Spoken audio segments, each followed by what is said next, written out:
Warning: Please note that this podcast contains strong language and touches on many topics that may not be considered appropriate for a work environment. If you choose to listen to this podcast where you can be overheard, we are not responsible for the consequences of your decision. You've been warned.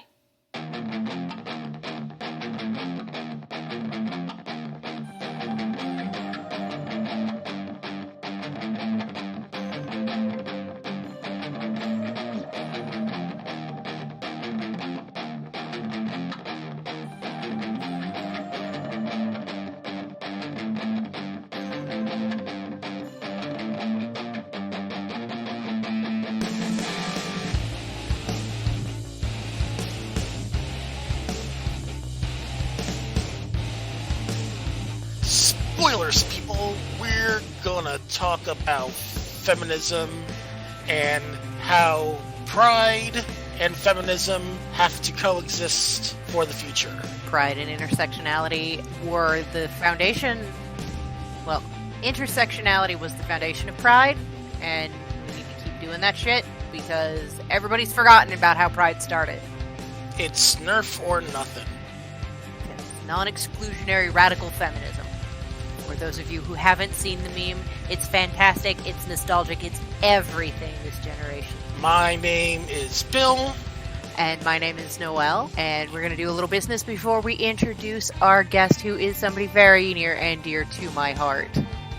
And we all have an X-Chromosome. Now, let's get down to the business. Noelle. Okay, business. We have an email address, we have a website, we have a Facebook page, we have all this stuff. All of those fantastic things will be linked in the show notes, because I'm pretty sure you're tired of us going back and forth telling you how to contact us.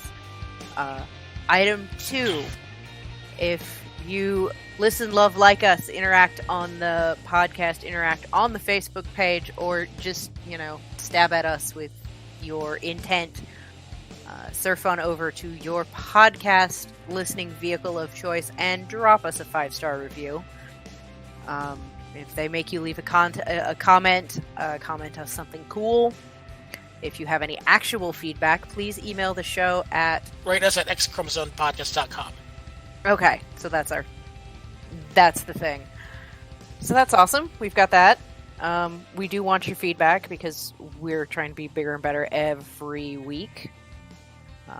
And it is officially Pride Month. It is June the 4th, the day of this recording. So you know where you are in space and time when we yell about things. And we are hella queer up in this shit.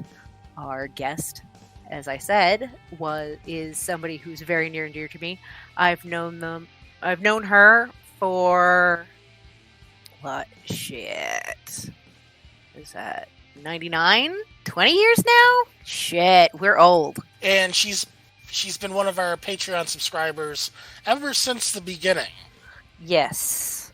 So, and she's willing to tell, and she's offered to tell us her story and let us be horrible and ask dumb questions. So you don't have to. We're going to try not to ask dumb questions. We try to not be stupid allies. But we might fuck up. So, Jaymie, this is where you start talking. Say hello to the nice people. Hello, nice people. Hi. Welcome to the podcast. I am thrilled to be here. So, yeah, we're old now, kind of. I'm, depending on how you look at it, I'm either 38 years old or I'm about 9 months old. So, on the one hand, it's kind of creepy to claim I'm a really impressive toddler. But on the other hand, it has advantages. So, yeah, hi.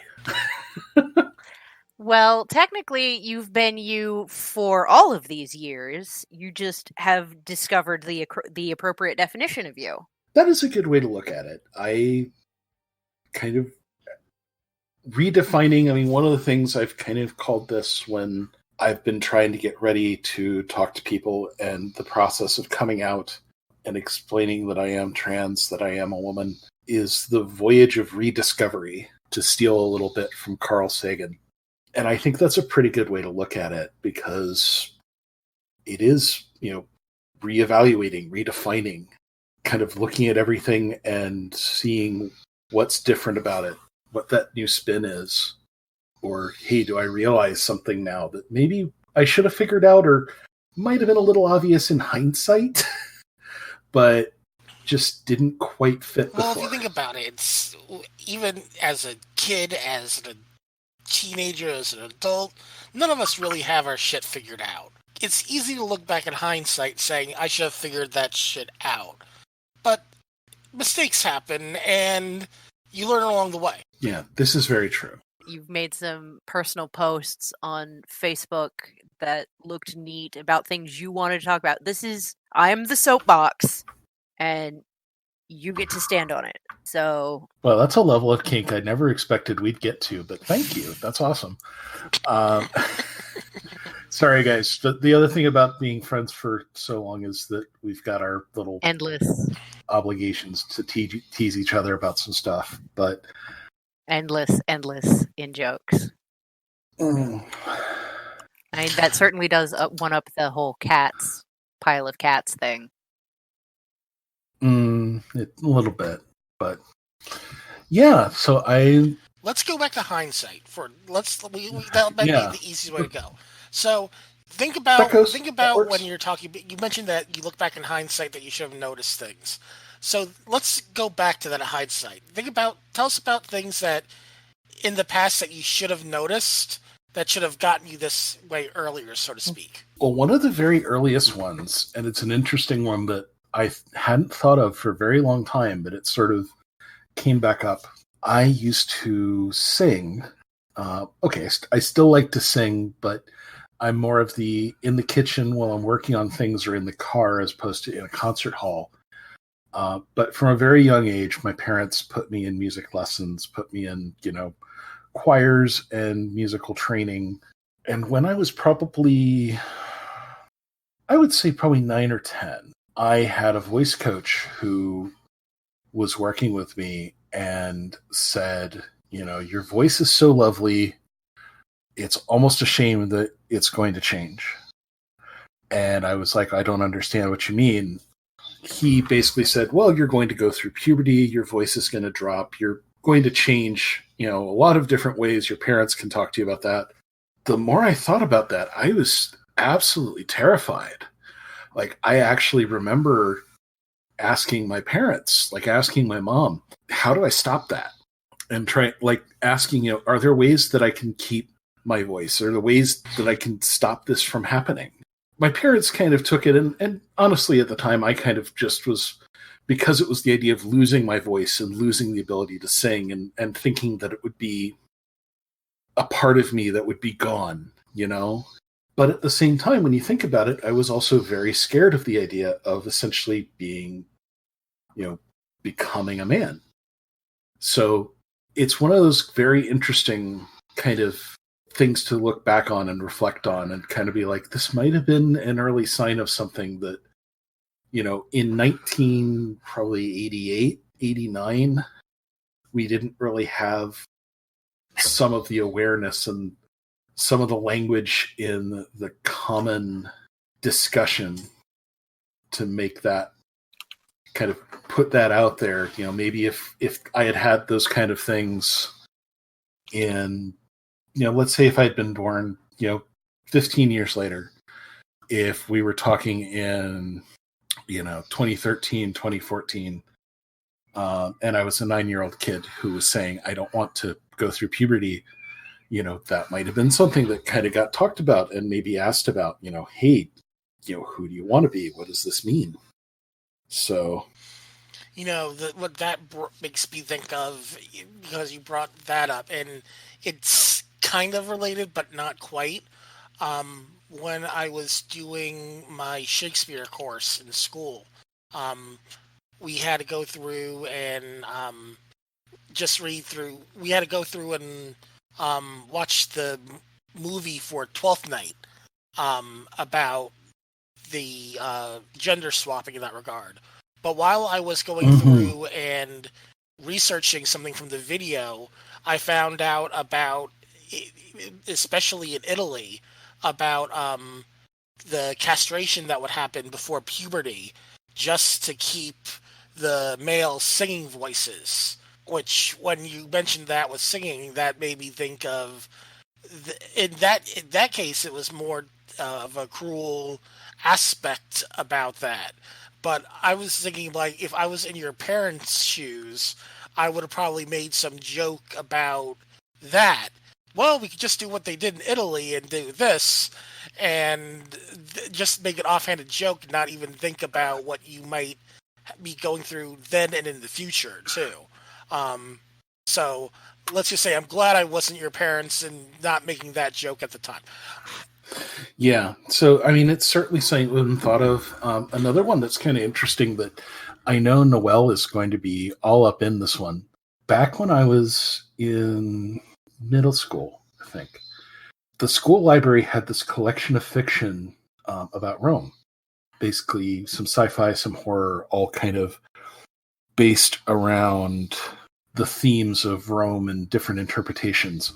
And there was a story, and I wish I could remember who wrote it now because I'd really love to read it again, about a house in England where the owner, who was a friend of the narrator, had discovered a pair of calipers that had been used by the priestesses of the goddess Cybele. One of the things about that is Cybele, we now kind of consider to be a goddess who in many cases was either represented as transgender or potentially, sometimes considered hermaphroditic to capture both. But we do know that her priestesses, technically the Kali, were all ritually essentially castrated. They had their testicles removed with these forceps. And basically the story involved the owner of the house dedicating himself to Cybele and becoming a Kali, and the implication that the narrator is kind of slowly being brought into the religion themselves, even though they don't entirely realize it until the very end of the story. So that was a story that had always stuck with me and had always kind of struck me. And it was not usually the kind of story I read. I was interested in the book for some of the military sci-fi and like the time travel and stuff like that. But I kept coming back to that story. I've hung on to it for 30 years, probably a little more when you think about it. To hang on for it so long is a pretty big deal. So it definitely was a formative experience. Now, when did you start looking deeper into being male is not me? Is there other options? Is there any way to go about this? Like, not when you came out, but before you came out. I think I'd been fairly aware for a very long time. I've always been involved in theater, in a lot of kind of the counterculture stuff like that, being kind of, involved with stuff where I was exposed to it. And this concept of gender fluidity was something I'd known about really since like college. Late high school, college was probably some of my first exposures to it, and ended up actually marrying somebody who at the time defined themselves as genderqueer. Where I kind of started thinking about it more towards myself probably was in the last 5 years or so. Somewhat because, and this is something Noelle's aware of, I have rheumatoid arthritis as a chronic, autoimmune condition. When your body is essentially trying to kill you on a daily, it's really kind of hard to feel connected to it.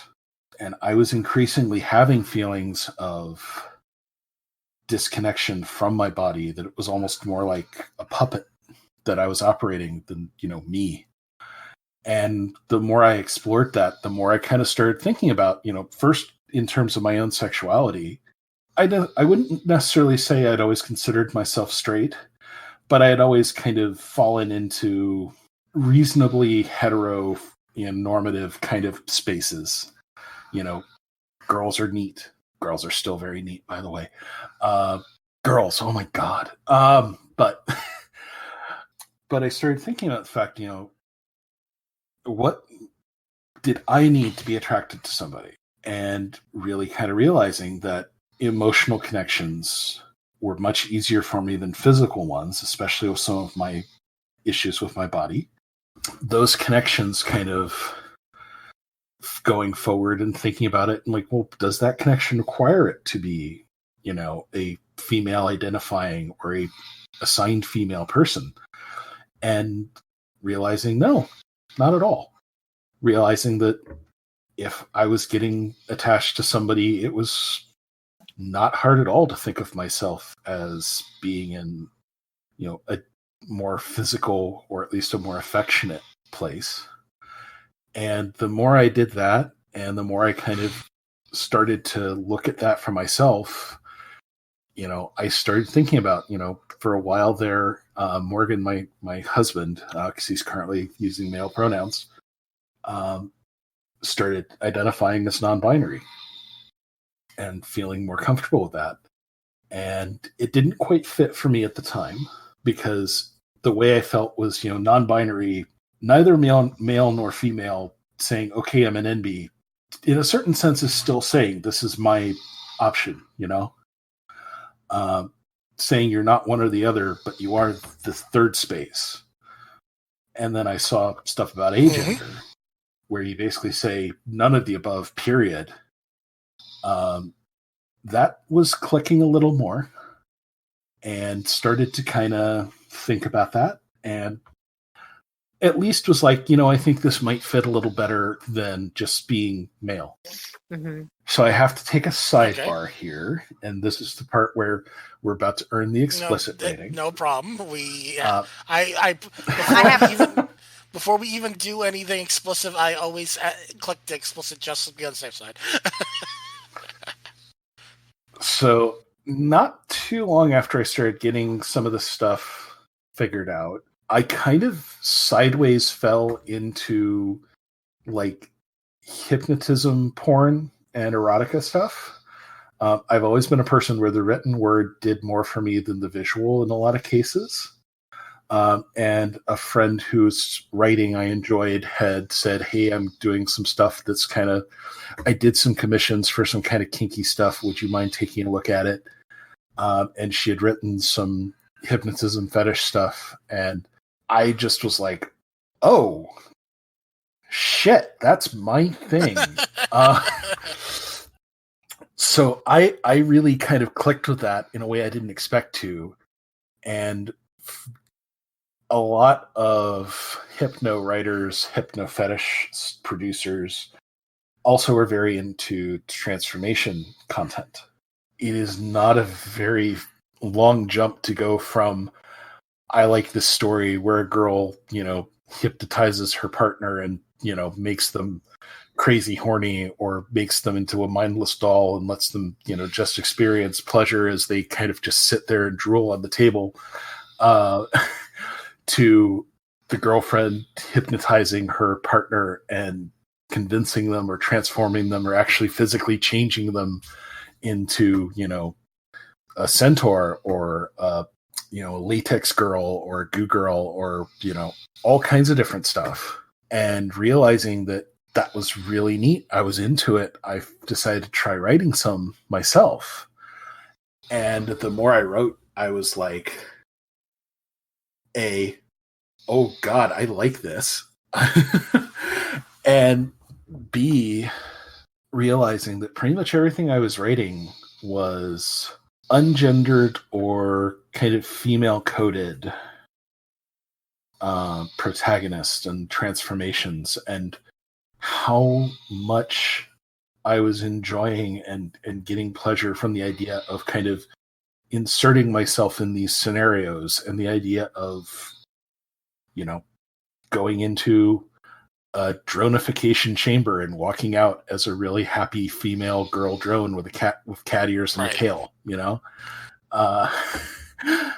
and just kind of being like, there's a reason why this is resonating so much. And being approached by a couple people who had been proofreading or checking my stuff out and kind of being asked, hey, are you trying to tell us something? you're using male pronouns on your bio, but everything you're doing is, getting turned into a girl, and that kind of triggered an oh shit. That really kind of made me confront some stuff and realizing that, yeah, if I could magically turn myself into a girl, I wanted that. I didn't really connect with being a man or even being non-binary the way I suddenly kind of realized I wanted to be a girl, and knowing that, that identification was there. Now, you mentioned that your husband is currently using male pronouns. How did you meet? I don't know you like you know Noel. How do you wind up meeting your husband? It was one of those things where our online circles of friends kept brushing up against each other. And I had been in college and going to the lovely College of Worcester in glorious Worcester, Ohio. And he at the time, was living in Youngstown and going to Youngstown State, which was not terribly far away. And we kind of realized that, we'd like to hang out and maybe see if something would happen. Unfortunately, as Noel can also attest, I was kind of hung up on a certain person who I had a massive crush on. Oh my God. We kept kind of not dating, and just phone already, Jesus. I'm actually very glad we didn't, because I think that would have ended even worse than it did. I get that, but I'm just being the commentary over here. I get to be shitty to you. We've been friends for 20 years. I can mock you about this giant crush. I just want to say I feel personally attacked by this relatable content, so continue. Are you in this post and don't like it? I am in this post and I don't like it. Yes. I don't like it, yes. But basically, because of this person that I would still kind of, even though I had kind of said, I'm going to try to move on, I'm going to try to date and do other stuff and do things with other people. When Morgan visited and we hung out, we had a very nice weekend hanging out, but it was very obvious that I was not anywhere near capable or good to be in a relationship with. That it was very obvious I was still kind of attached, that it was not going to work. And we went our separate ways. We talked a little bit online for a while and sort of fell out of contact. And then fast forward 7 or 8 years. I had bounced around a little bit here and there and ended up back in Columbus, Ohio, which is where I lived up until fairly recently. I was working and kind of trying to get myself, I was trying to get my shit together. I was doing the diet thing. I was working out more. I was kind of getting myself in good shape and decided to start getting online. And, like everybody at the time, I got on OkCupid. Right. And I found this profile of somebody who looked very interesting. And we looked like we would match up pretty well. And, we did the match thing and talked and said, yeah, I'd like to meet up. Let's go have dinner, see what happens. We got together, and I want to say we were about 2/3 of the way through dinner when they said, you don't remember me, do you? And I was honest, and I said, I'm not sure. No, I don't think I do. Because Morgan had at the time, when I should specify, when we had our near miss in college, Morgan was still using his original assigned at birth name and gender. By the time we had met again, they were going by Morgan, and they were identifying as kind of, at the time, female-leaning but genderqueer, had introduced themselves as Morgan, had completely not ticked any of the buttons in my head until Morgan was like, we went on a date before once. And I was like, oh? And it took a couple minutes for me to go, oh, shit, okay. And the first thing I did was apologized, because as part of the aforementioned getting my shit together, I'd been going to therapy since then, and was very aware of the fact that, there was stuff that I had done things poorly, and I think it's fair to say there were a lot of interactions I had had that probably would have gone better if I had been more in tune with and able to handle my emotions and some of my damage from my upbringing that maybe I had not gotten to that point.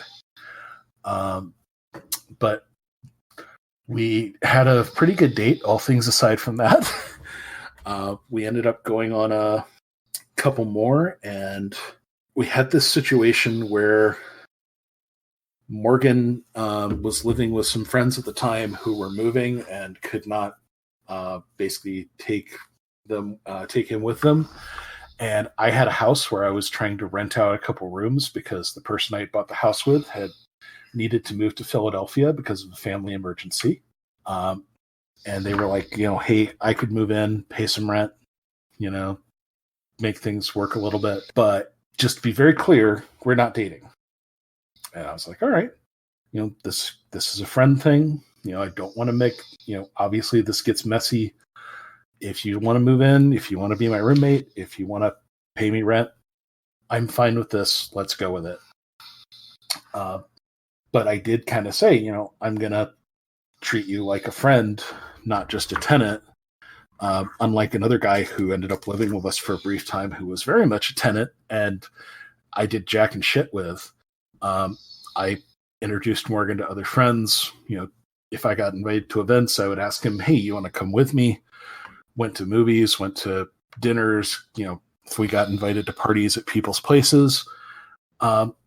Pretty much we're dating without dating.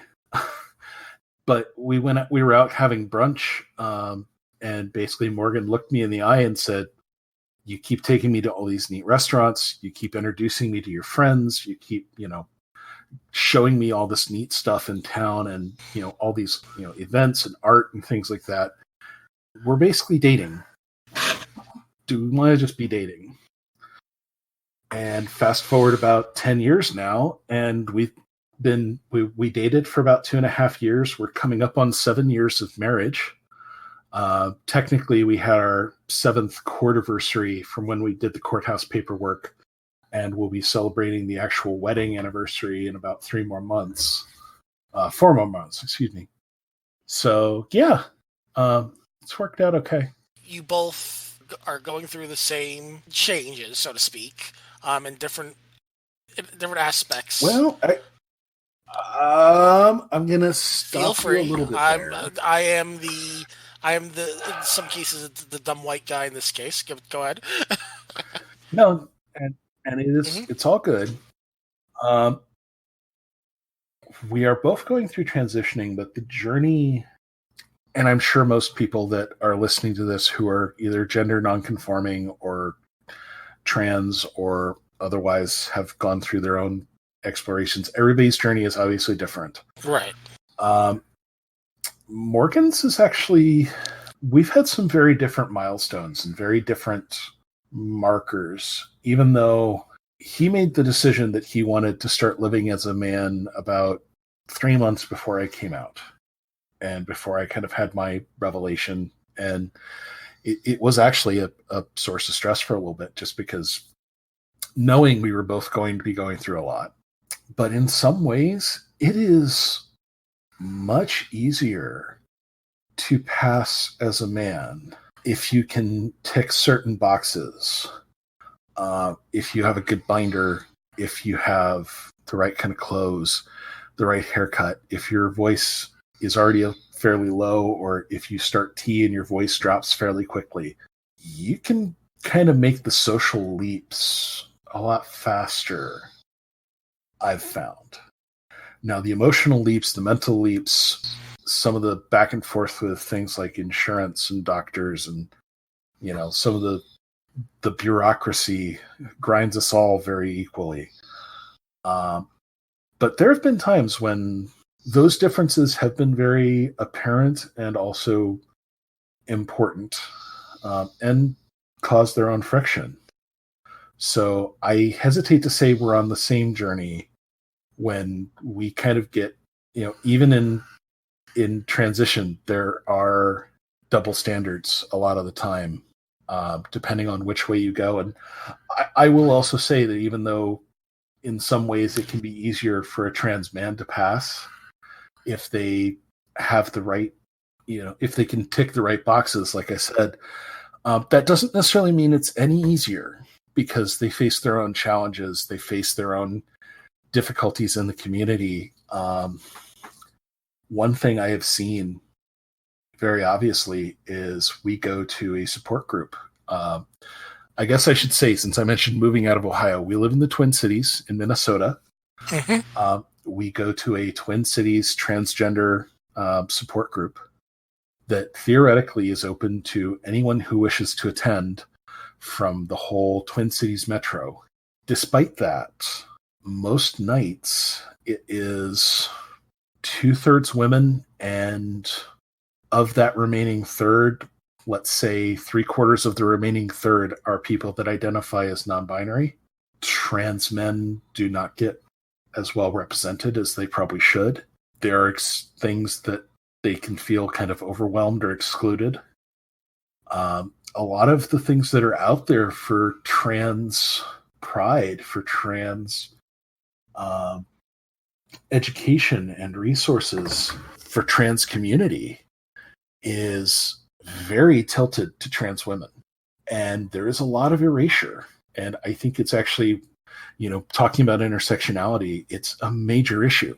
Trans men, masculine presenting non-binary or agender, they do not get, I think, nearly enough recognition and nearly enough support.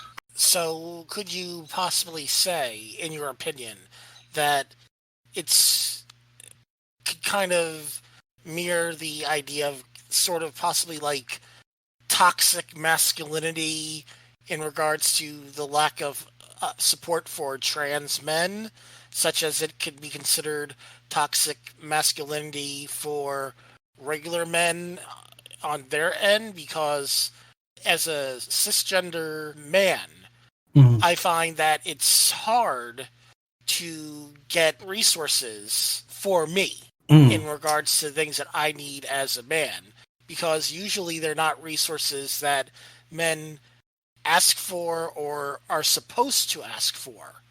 Sure. So do you see that? Do you think that maybe there could be a parallel in that regard? I certainly think it's a factor.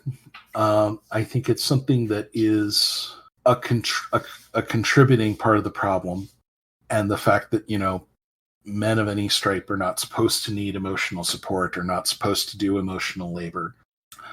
I think also in some ways because the stereotypes around being transgender are almost entirely about trans women, and in some ways very aimed towards sex work too.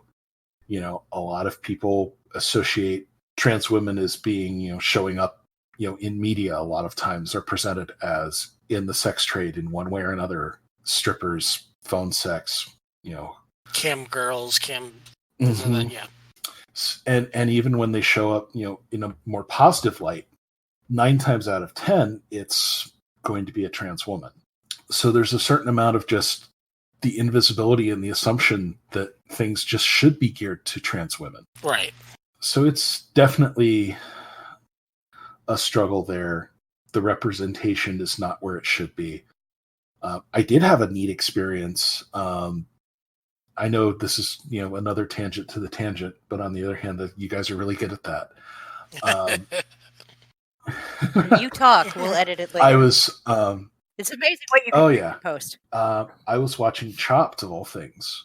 Okay. And there was a chef on that both Morgan and I kind of sat up and took notice, because from the moment they were introduced, they very much pinged our radars for, okay, I'm not sure if they're non-binary or if this person is actually trans, but something about them is not cis, is not, gender conforming. And it turned out when they started talking to them in the, the judging and Ted Allen, what brings you here today? He was a trans man. He had actually very recently professionally come out. And part of why he was on Chopped was kind of to show, hey, I can do this. I'm just as good as anybody else, that I'm out there in the world doing my thing, and my thing is great. Sadly, he did not win. He made it to the entree round, but he forgot an ingredient in both rounds. I was heartbroken. I may have seen this episode. I was heartbroken because one of the things they said is if you had left things on the plate, you would be moving on because your dish was better than the ones that moved on. And it was very clear when they judged the dessert that none of the judges were very happy with the desserts they got. So I think it's one of those situations where they knew they had to chop him, but they really, really didn't want to, because even with leaving something out, he was technically more proficient. But it was so neat to see a trans guy out there, a trans guy represented in a very positive, professional, kicking ass kind of light. Very, very exciting, honestly. It made me wish we lived closer to New Jersey, because I would have gone to his restaurant in a heartbeat just to say, hey, we saw you. You're one of us. We love you and we support you. That may be the first time the phrase, it makes me wish we lived closer to New Jersey, has ever been uttered. Yeah, you're probably right. And this is coming from a guy from New Jersey. Well, what can you do? The other problem of liking stuff like Chopped is, like, you will see some amazing looking food and amazing looking restaurants, and like 3/4 of them are basically Long Island, New York, and Jersey. So yeah, there's a show that I watch that BuzzFeed does called Worth It. Almost everything is done in Los Angeles, and I'm like, oh, that looks so good. I'm never going to LA. Why is everything awesome on the other side of the world? Yeah, exactly. Or expensive. Yep. Our associate producer Knight says, because you live in Ohio. I mean, yes. Don't you fucking judge shit. I mean, there's some of that, but I mean, because capitalism, because the United States does not invest in public transit or rail service. Do you know how much it would make my life so much more interesting if we just had trains that actually worked? I live in Boston, which we're going to get into in a bit because of news that sucks. But one of the reasons why I moved to Boston is because they have, as much as people complain about it, the public transit is actually semi-reliable. Yeah, it goes down and you might be late for work every once in a while, or sometimes the trains get crowded or things like that. And hell no about the idea of an Olympics being here, because that would make everything go to a standstill. However, I mean, nothing's as good as destroying a city like the Olympics.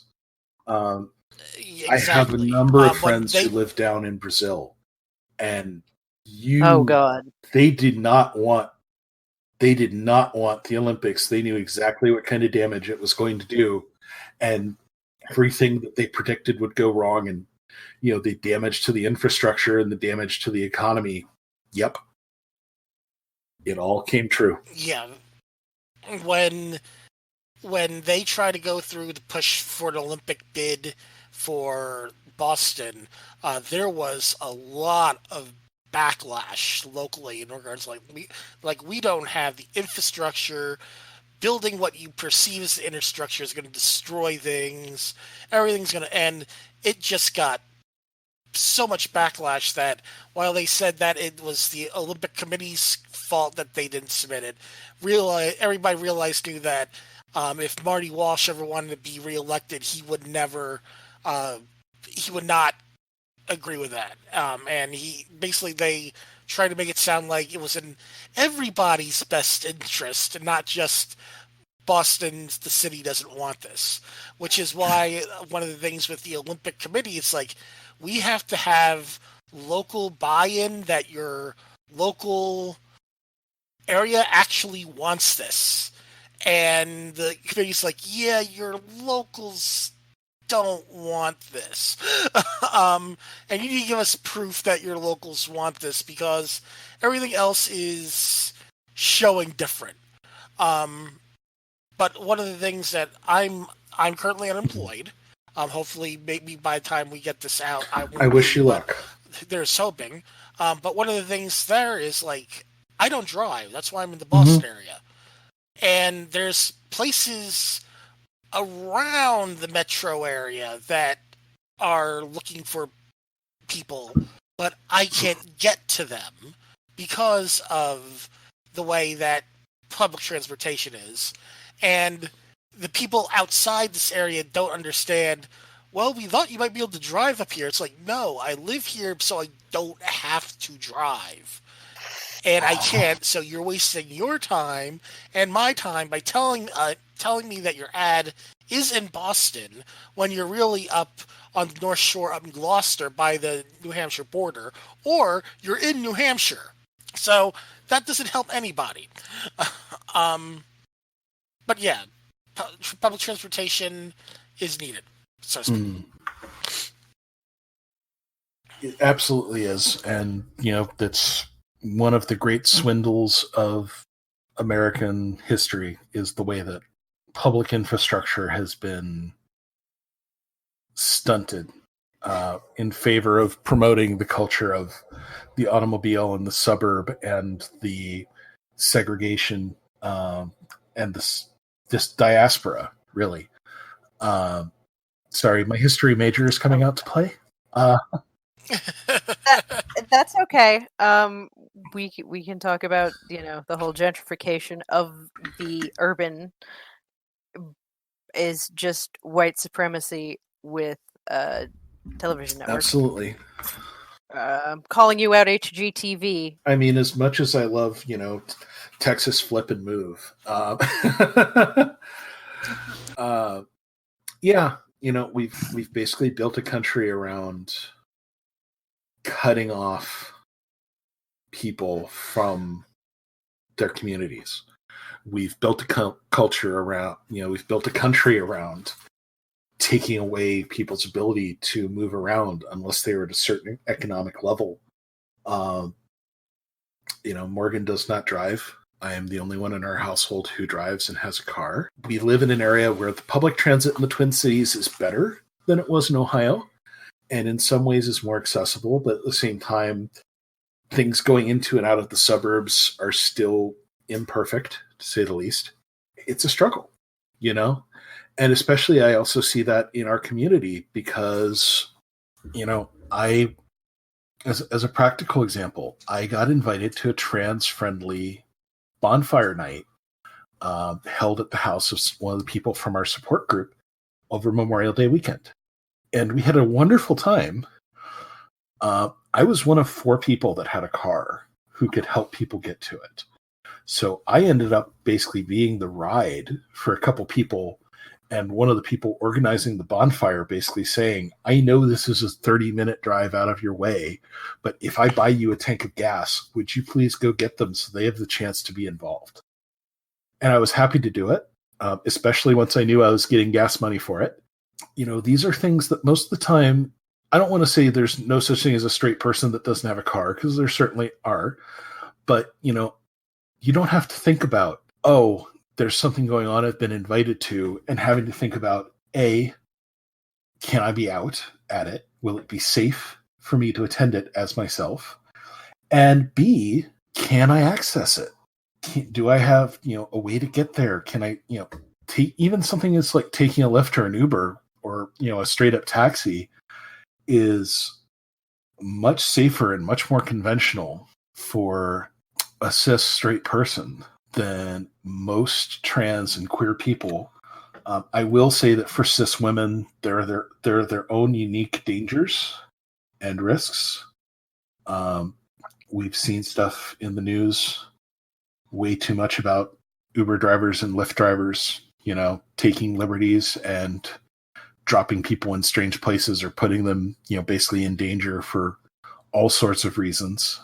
We mentioned that on the show a couple of weeks ago, the Uber driver that was going to leave a woman in the middle of nowhere when he found out that she was going to an abortion clinic. There's many, many dangers on those lines, but, I guess one thing in that case, the Uber driver still picked her up Whereas, if you're a trans person and assuming you have the funds and stuff, because the other thing is, being trans is very expensive and at the same time likely to put you in poverty, because I am lucky enough to work for a company that is very inclusive and very trans supportive. I did not have to be afraid of losing my job the minute I came out. A lot of other spaces are not. And in some cases, you have people that lose their primary source of income that are trying to deal with these medical debts that may have to go live with an unsupportive family, or sometimes even an openly hostile family, because it's the only solution they've got other than going to the street.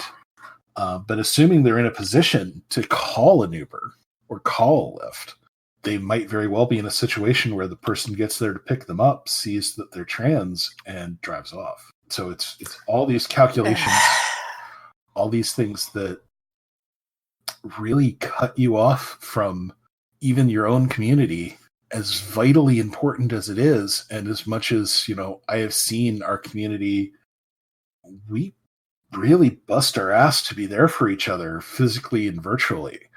But it's very easy to be kind of feeling like you're adrift because you can't get somewhere. You don't have the money for gas. You don't have access to public transport.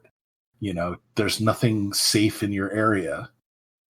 It is so easy to be on that island and not feel like you have a way off. And unfortunately, that's one of many reasons why the suicide rate is so fucking high. Because if you feel like you can't get to where you can be yourself, you can't feel like you can get to where you can live, or even just go to a fucking barbecue, go to a fucking bonfire and make fucking s'mores, right? Like, the fact that it took somebody driving basically 45 minutes out of my way total to get this girl so she could go put a hot dog on a fucking stick and have a s'more and be able to just chill out and get complimented on her outfit is crazy. It's just absolutely infuriating. And there are so many things that I took for granted that I still take for granted, because even as a trans woman, I am a white trans woman. There are still things that walk that back. I am a white trans woman who has a paying job and a good insurance company and corporate benefits that help me in my transition. I still have levels of privilege and things that I probably don't think about that somebody living 20 miles from me who is a person of color or doesn't have a steady job or doesn't have a college degree or is in the closet at work because they don't have the safety of coming out is probably making calculations I haven't even thought of, because I just don't necessarily run into them yet, or won't, because of the insulation I am lucky enough to have. But it's absolutely heartbreaking. So many things that shouldn't have to be major operations and logistical planning just to go somewhere and be safe and have fun for a couple hours and go home. So yeah, I guess I got on a little bit of a tear there. No, that's good. That's why we have this podcast. But that's, it's shit like that. It's shit like a friend saying, hey, I don't know how to put together an outfit. I don't know how to go do makeup. I fucking love that Sephora offers their transgender, makeup and foundation and skincare basics. I'm probably going to end up taking it 7 times, not because I need to take it 7 times, but because I will keep having people who want to go and either don't feel comfortable going alone, even though it's an inclusive space, or simply have no access to it unless somebody gives them a ride. I've already gone twice, and the second time was literally because one of my friends said, I want to go to this, but I don't feel comfortable showing up alone. So off I went, I basically said, I'll go with you. I am trying very much to be the I'll go with you person, because I have been lucky enough to get a huge amount of support from my friends and my family and my community. And the least I can do to pay that forward is to be the person that says, I'll go with you, and to offer that support for somebody who doesn't have it. I suspect I'm going to get very, very sick of hearing how to put on, a basic peel or moisturizing. But on the upside, I guess I'll probably keep getting those little bags of samples. So, it works out. I mean, free samples are good. Sephora is not always the best at inclusivity, but I will say that I have seen, even just in the past year, I have seen a great deal of effort in how I was treated, even from going to a class in March to going to a class in June. The ways things were handled, some of the language used had already, I noticed a few changes that I thought were nice tweaks. One of the things that actually happened the last time I was at this class, basically 2 weeks ago, so I guess that was May, sorry. Time is a fiction. But they had their district manager show up at the end of the class, and she actually asked us, hey, please, tell me, what did you like? What did we leave out? What are things we can do better? And if we held a companion class or kind of a part 2, what do you want to see? What would help you? Being approached with that, being asked those questions, I think is a very positive step forward. So I am aware that there have probably been screw-ups and mistakes. There always are. But I do think they're genuinely trying to put a good foot forward, and they've been putting some work in, and I applaud that. Yeah. On the subject of makeup, I was excited at Christmas with an Ulta commercial. It was no big deal, but here was this literally gorgeous male presenting model in the ad with a full face on. Mm-hmm. And I wanted to die just a little bit because of the dreadful unfairness of it. And then I remembered that there were makeup artists involved in all of this shit, and he probably didn't do his own makeup, and that was okay. I absolutely had this moment of utter envy for one of the people that was teaching the skincare stuff. He was a gentleman named Jesus who had the most beautiful, flawless skin and kissable lips I have ever seen, and was like, yeah, I do like 3 hours in my routine every morning. And he was honest. He was like, guys, this is my job. I go around showing people how you can look if you put this much time into it and spend $300 a month on product. And I ain't got $300 a month to spend on product. Exactly. How do I do it on $5 a year? Exactly. But it was just like, it was both neat and like just fascinating to see this guy walk in, just so beautiful in a way that most men do not think they can be, I think, most men, even if they think about, putting on makeup, I think most guys will either think of theater makeup or drag, which is its own whole pile of shit to unpack, or they'll basically just think about, oh, do I put on some foundation or some concealer if I have like a razor burn or bad cuts or something? Most guys do not think about doing a foundation and then doing highlights and a blush and, lip conditioner and God knows what else, chemical peels. But it was very interesting and very neat to see somebody who basically made his life focus around that. I just want to go on record as thinking of being one of the guys like, maybe I could use some concealer to get rid of something like that. And then basically finding out that if I wanted to actually make it look good, that I have to go through a whole routine. I'm like, yeah, I don't have those spoons. I get that. I think that's a lot of honestly, I think for some straight cisgender men, the primary reason that they don't consider makeup is they see how you have to do it correctly, and they're like, I don't need that additional routine. And I can see it, but one of the things I've learned is there's a lot of ways to cheat. There are a lot of things you can do these days, especially now, there's a lot of products that are out there that you can get away with a lot more. You can do a lot with, just a basic moisturizer and a good matched foundation and a color corrector and maybe a little bit of a multi-stick to take care of your cheeks, But it is time that some people don't have. It's spoons people don't have. I mean, there are days if my hands don't want to bend, putting on makeup is not the first thing I'm going to want to do. The first thing I'm going to want to do is try to figure out if I can walk that day.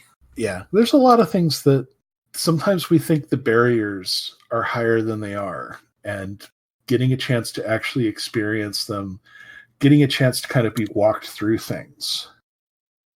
Even if you don't necessarily, if you're not trans, don't feel appropriate going to a trans-focused class, I think there are a lot of guys that if they booked like a half-hour mini makeover would be shocked at how much they learn and how much they can do after they have basically a half hour's worth of instruction, and how many things that, you may not want to spend $300 at Sephora, but if you spend $50 at CVS, you may get almost the same stuff.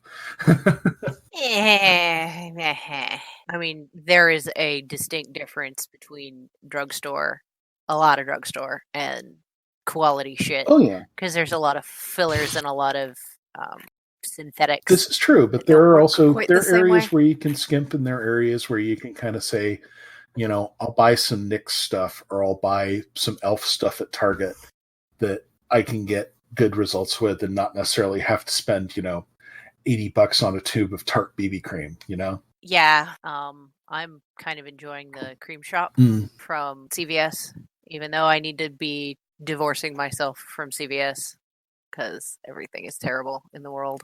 But posted some links in our Discord chat.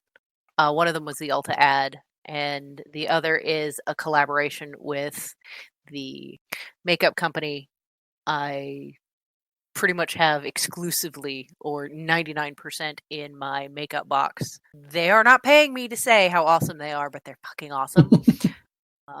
It's ColourPop.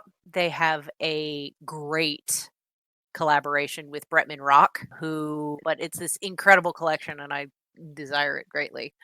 But it was designed, and the whole product set is not horrifying. It's $85 for a ton of makeup. Yeah, that's wonderful. Which is why I like ColourPop. Their stuff is quality, and it is not horrifyingly expensive. The Tower, The Hangman, The Fool. Bill and Millie Chaveo are at a crossroads. Just coming into their magic, the twins must choose their fate. Do they take the easy path, or protect their friends and loved ones? Wisdom comes at a cost. Its magical power changes everything.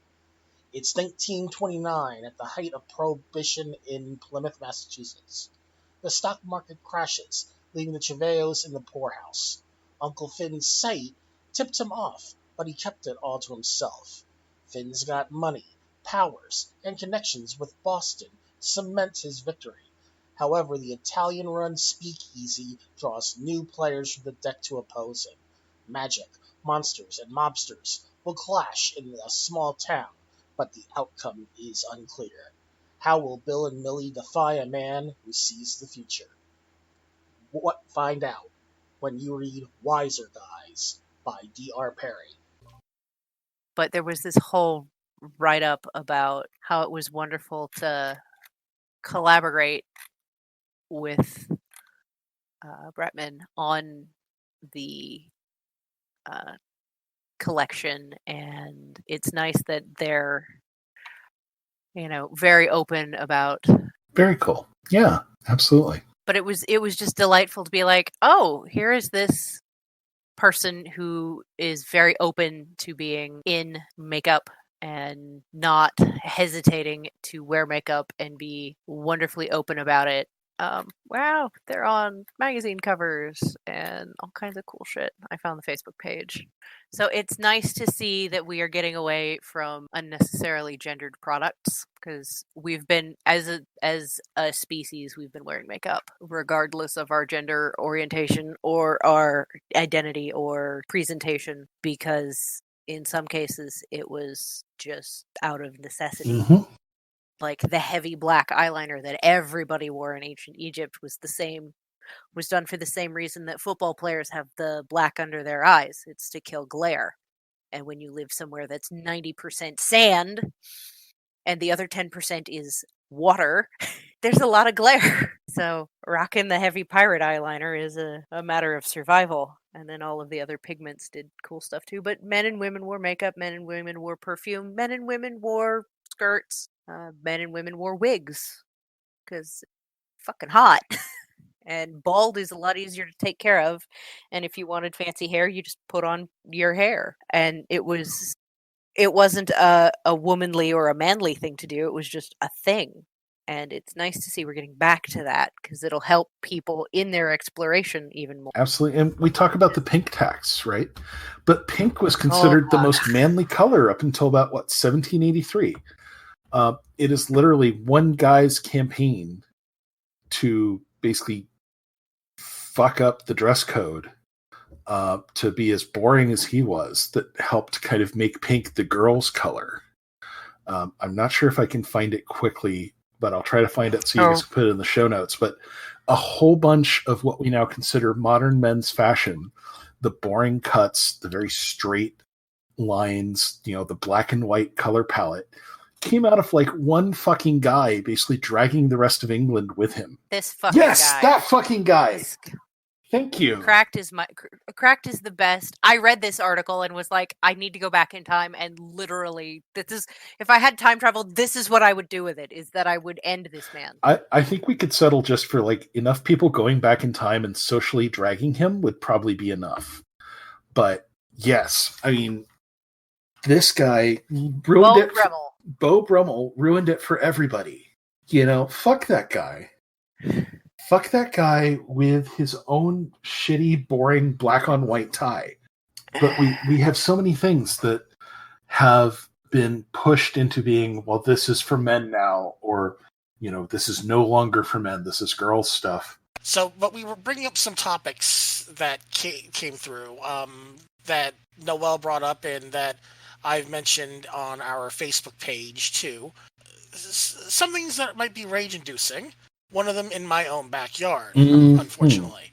Now, I'm proud to be living in the Boston area, especially when things such as they basically had attempted to do a Unite the Right out rally in Boston at one point, where like 15 people showed up and 30,000 counter-protesters showed up, which was great, but some jackass, that's what I'm using in this term, is trying to work, and basically from what I posted on Facebook, the Boston hasn't done anything about yet, is trying to hold a straight pride parade. This shit again, yeah. Tentatively for August 31st, according to the person that's trying to organize it, that they're helping, and I'm using air quotes with that, to get it set up because they failed through litigation. When asked for comment about it, when BuzzFeed contacted Boston, they said that they haven't approved anything, they're still looking into everything, nothing has been arranged.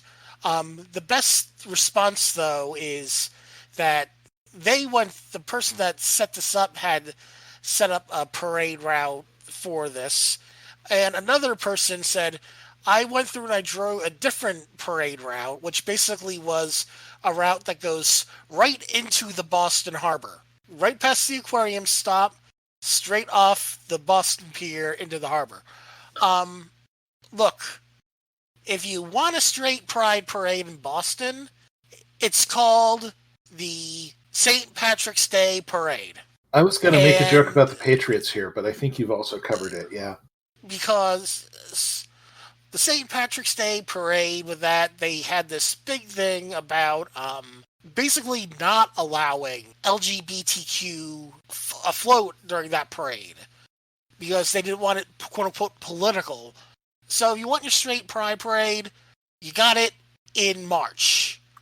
You don't need a straight pride parade. It's just like asking for a white pride parade. It's just for asking for a male pride parade. Well, but unfortunately, what we've seen in the news, and Noel can attest to this because of the situation that happened in Dayton, they do get white pride parades. Yeah, well, and that's a whole other level of bullshit. I agree that it's a whole other level of bullshit, and it shouldn't be there.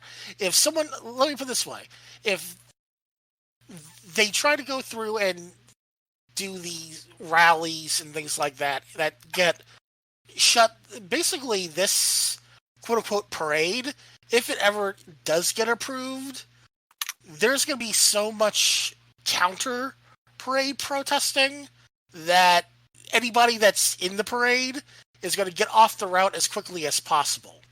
Because I think people want to try to go through and get these done in the larger cities just for the reaction and hopefully the negative reaction, especially ever since everything that went down in Charlottesville. Basically, I feel that for a lot of the liberal cities, we do not want another Charlottesville happening. Mm. And we're going to do whatever we can to stop it. Mm. That includes counter-protesting any Unite the Right rallies, any free speech rallies. Oh, look, these KKK people say that they're going to show up. Let's go through and put their mugshots up and point out that they're breaking their... That's what I loved about the Dayton thing, because someone went through, oh, these people say that they're going to show up. Here's their parole information. Hey, police, you're going to go through and stop them from carrying weapons or being with other felons, breaking their parole. There's ways that it can be fought, and it's going to go through and get vicious. But I'm ashamed that this is even being thought of or allowed or anything of that nature. I'm going to be keeping my ear to the ground about this because this shit is not good. And if they are going to go through and do something like this, I am definitely going to counter-protest and be out there counter-protesting in this regard, because this is, as a straight white man, I don't need a fucking straight pride parade. I don't need to be catered to. Everything is already catered to me, and it should be catered to everybody. Is there anything else anybody else would like to add to this rant? I'm sorry, you're being such a good ally and being angry about the whiny straight white men who think this is necessary. Why should we stop? Mm-hmm. I mean, you're bang on, and I would hope that if this dipshittery gets approved, that they do get counter-protested into oblivion. And there is part of me that almost...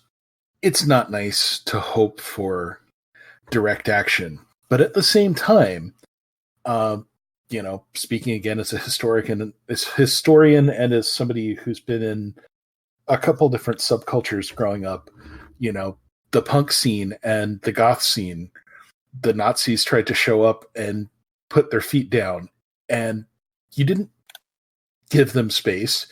You punched the fuckers in the jaw, you threw them out of the club, and you did it until they stopped coming back. And, there is a certain amount of, if it takes public humiliation, the milkshaking is fucking brilliant.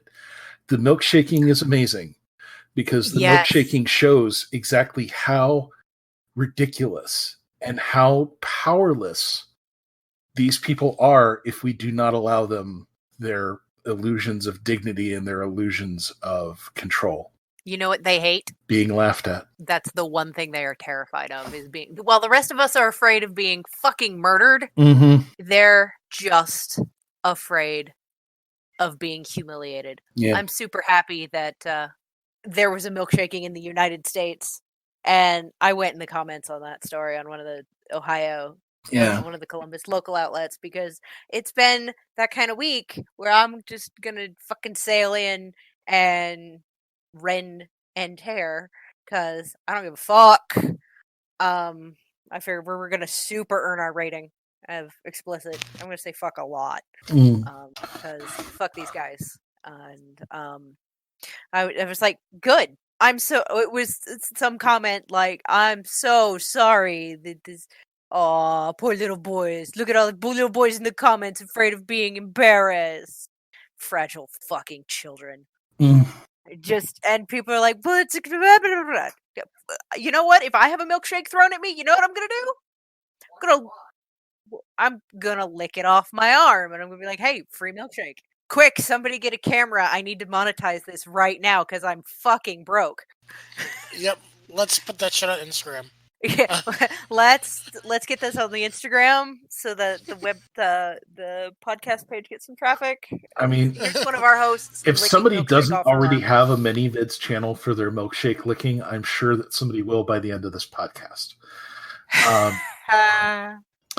But yeah, I mean, like you said, it's taking away those illusions, taking away their pedestals and bringing that back down.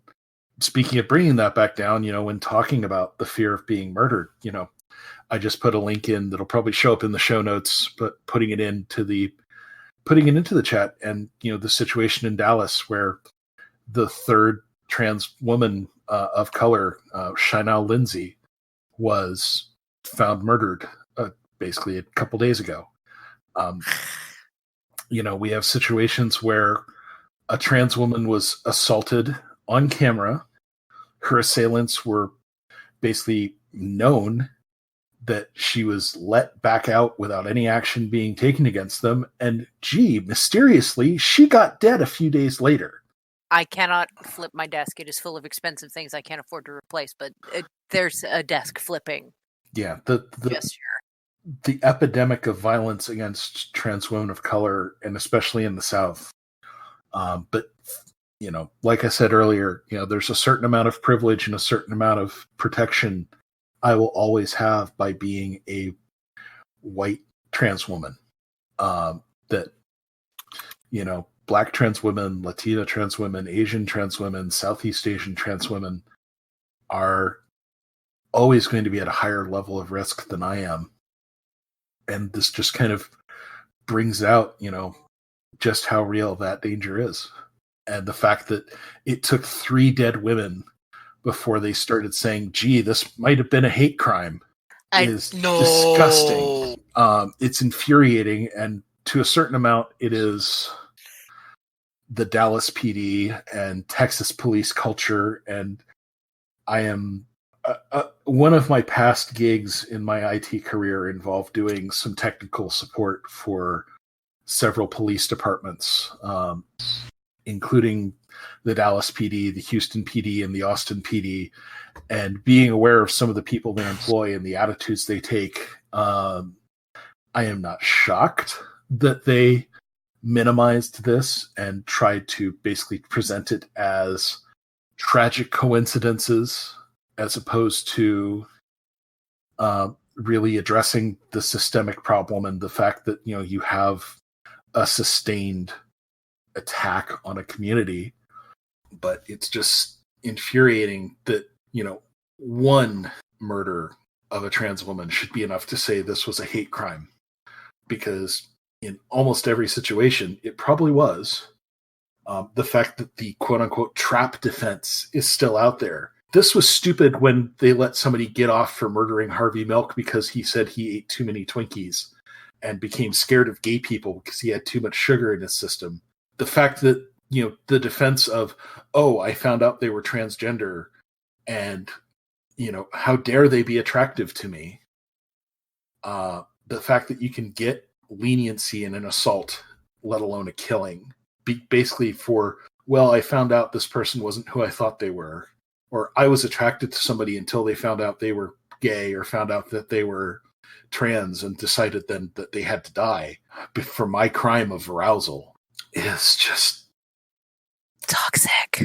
Yeah. This is one of those things that this defense should have been thrown out of courts and ridiculed 50 years ago. And That would we're just getting around to states starting to say, oh, we might ban that now. That would require people to, one, stop defining what is male and what is female based on genetic loadout and genetic characteristics, because none of those, there is nothing about my body and the way it is shaped that makes me any more of a woman than any other woman on the planet. There is nothing about this that truly defines a woman. We've got the Stephanie Spielman Foundation fundraising walk this weekend, and so I'm going to veer into breast cancer because it covers a lot of issues, including health issues that trans people face and women and all of these other things, and how men get excluded from stuff and all of these other issues. So we're gonna is a woman with no breasts because she had a double mastectomy suddenly not a woman? Is a woman who's had a hysterectomy to save her life suddenly not a woman? If when you are asked those questions you immediately say no, then there is nothing about anatomy that makes a person male or female. I mean, this is me kind of, what makes me a woman is that I am telling you I'm a woman, and it should be no different. But unfortunately, this is one of the things from having cancer survivors in my family and seeing the stories of other cancer survivors. The rate of women who get divorced after mastectomies is appalling. It is absolutely appalling how many women beat cancer, go through life-saving surgeries that dramatically alter their body, dramatically alter their self-image, basically get left by their partners because, basically they don't have obvious boobs now, so I don't desire them as much. It is just, it makes you want to reach this screen and just slap people. It's absolutely infuriating. You want to know, bring that up, one of the, in pop culture, so to speak, when Angelina Jolie had her double mastectomy, shortly thereafter, Brad Pitt and her divorced. Yeah, if Angelina Jolie, who is, essentially... I mean, literally a sex symbol. Yes. Literally a sex symbol. Can get dumped because she decided her life was more important than tits.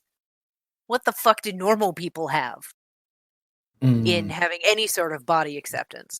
Yeah. There is so much stuff there that is just It's a disgusting. lot to unpack, everybody. And there's a lot to unpack. You better sit down. We're going to be here a minute. Yeah.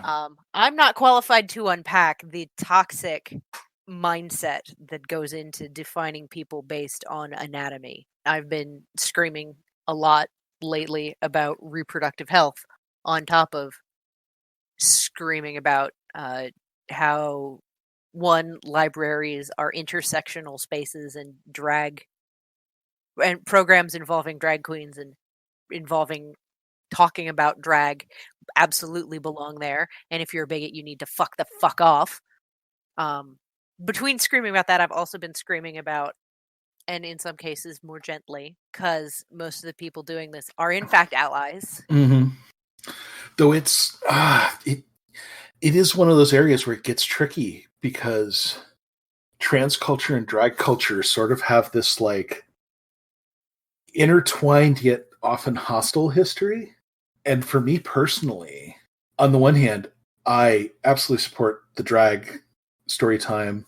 I absolutely support the women and the men who go out as drag kings and drag queens and are out there putting themselves out, being part of their community, talking to the kids, showing those ways that you can be different and be important. But I also battle a lot of stuff with my own self-image and things in the community, because especially what I have found is there is, at least in the circles I'm traveling in, and I admit, I am in a Midwestern, mostly white state.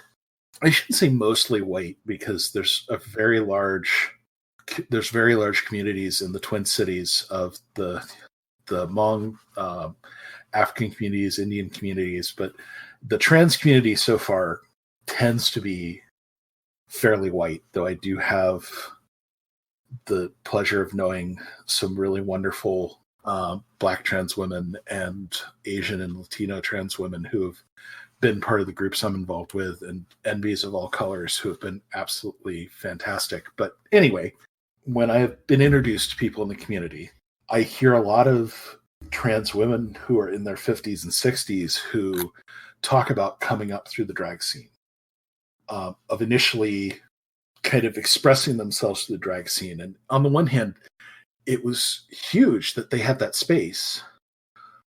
But at the same time, you also see them kind of using the standards of the drag society and the standards of the drag communities to judge how you're presenting yourself.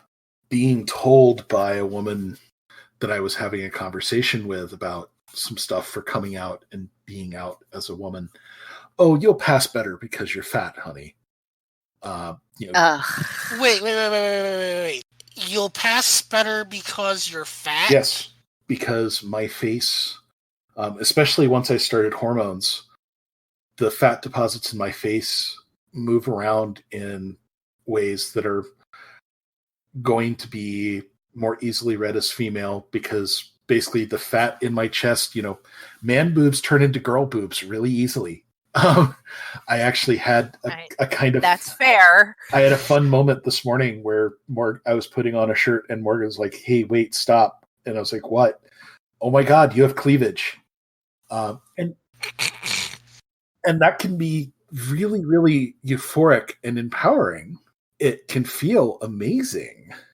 But at the same time, you have issues sometimes where, I don't want somebody to tell me, being told, oh, you're going to pass better because you happen to be, you look a little bit like a stereotypical queen. Honestly, to a certain point, I don't give a fuck about passing, period. I would like to be read as female when I go out, especially if I am dressed, wearing a nice blouse and a skirt, or wearing a dress and, have some shoes on or did my makeup or whatever. But I don't really necessarily want to say, oh, I'm going to meet these standards because of my weight or the shape of my face, or because my body happens to have a shape that is, considered a female body type, and being told that that's kind of just part of, how they see me. It's disconcerting. It's upsetting. And I've noticed the attitudes of who passes and who doesn't are much stricter in people who have come out of the drag culture, in my experience. So I have a very complicated relationship with it. I know there are some amazing allies in the drag scenes. There always have been. I know there are some really wonderful people in the drag scenes. But it also breeds some things that make my life much more difficult. So, yeah. I mean, part of that is the whole toxic gender norms. Absolutely. And that is true. And both using drag as a costume and using a woman as a costume when you are neither a drag performer nor anything that identifies remotely as female. Mm. Dame Edna, we're not Halloween costumes. Yeah, the comedian behind Dame Edna has said some truly rancid shit about a lot of groups, but especially trans folks. And, it just, again, that urge to reach through the screen and slap. Dame Edna is also fucking old and needs to catch up. And the generation gap is totally part of it, It absolutely plays into a lot of this stuff. So it's a challenge, and I would like to hope that a lot of the folks that are involved in the drag story time and stuff are people that I would have a wonderful time with and feel safe with. here in Central Ohio, it's the West family. So it's and they're good people. It's that drag family, and they're always doing what they can. It's getting disentangled from Stonewall Columbus, which sold out and yes, is very, very not nerfy. That they don't deserve the name, honestly. Yeah, they've forgotten what Stonewall was about. That's a whole other thing. That's also kind of a local politics thing, so I don't know how deep we want to dive into them. But yeah. If your pride organization sells out, dispense with them immediately and start over. I knew that Stonewall was sketch long before they openly sold out. What was it, a couple years ago? 2 years ago. 2 years ago, when they had a bunch of Black Lives Matter protesters arrested for something that was on several fronts agreed to and organized. They just allowed them to be arrested. Not only allowed them to be arrested, but it promised legal support that they then pulled. So they're a bag of dicks, and I'm calling them out. You can at me. I already know you're kind of sketch about supporting the gay community from my insiders at the AIDS Clinical Trials Unit. So that was the nail in the coffin for me. It's like, I want to go to Pride. I want to go to that parade, and I want to support all the people there, but I really want to proceed to Sharpie out anything that says Stonewall. Yeah, I'm excited by... One of the things I'm excited by out here, well, even in Columbus, the community pride that got started almost immediately after seeing Stonewall shit on all of us. Because that's Ohio for you. Yeah, but one of the things I really like in the cities that I've seen is there is the larger Twin Cities Pride, but a lot of communities are holding their own pride festivals and seeing, basically being what it should be. It is members of the community getting together and having a space for us, having a trans-friendly pool party, having a community pride event that basically is like, we're going to have some family-friendly areas and we're going to have some areas that we're going to check your ID. I think is a very smart way of handling it. I will say the people trying to claim no kink at Pride, fuck you. You've forgotten our history. And in a lot of cases, they're basically just pushing it because it's another way to push getting anybody who isn't a family-friendly, quote-unquote, face out of the picture. We're literally celebrating fighting for our fucking right to exist. Yes. And in some cases, fucking for our right to exist. I don't necessarily think that I think it's good to have some areas that can be kid-friendly. I think it's important to have some areas that are just adult spaces. But that's life in 2019. I like having a Discord server I can go and look at kittens, and I like having a Discord server where I can go and read about somebody, fucking my brain into jello. And Pride should embrace both, because it is both. And I think, it makes sense to say, we're going to have a bunch of kink groups and adult vendors and adult activities, but we're going to put them in this area where you need to prove your ID is okay. Either prove you're of age or have a good enough fake ID to get in here. Yes. But at the same time, those same groups that are in that area, if they want to be part of a parade, if they want to be headliners for the festival, if they want to be doing stuff for just, marching and showing, hey, we're out here, they have every right to be there and should be there because they are the people that made this fucking happen. And inclusivity is important. We are always going to be stronger with each other than separated from each other. It's just that simple. Oh, and somebody just put something on Twitter. I'm going to link because I think it's a really good way to put some of this stuff we were just talking about. Instead of inarticulate, angry ranting? Yeah. Straight pride is nothing but straight people seeing one thing for LGBT people have for themselves and wanting to claim it as theirs too. And pretty much. That is, that's it in a nutshell. So many people basically say, I see this and you want it. Now, at the same time, there's also a lot of, the corporations angle. And one, I'm also very much down with no cops at Pride. Because I'm sorry, the police, there are always going to be some exceptions. Captain Holt is great on TV. That's awesome. Brooklyn Nine-Nine is funny as hell. The fact remains, if he was really a gay man in the NYPD in the 80s and early 90s, if he wanted that promotion, he got it by putting a truncheon into another queer's head. Because that's what you did. Because that's what the cops have always done. And even though police departments can say we're going to be supportive now, the fact remains that pretty much any queer community has more to fear from the cops than anybody else. And you're less dead. Yeah.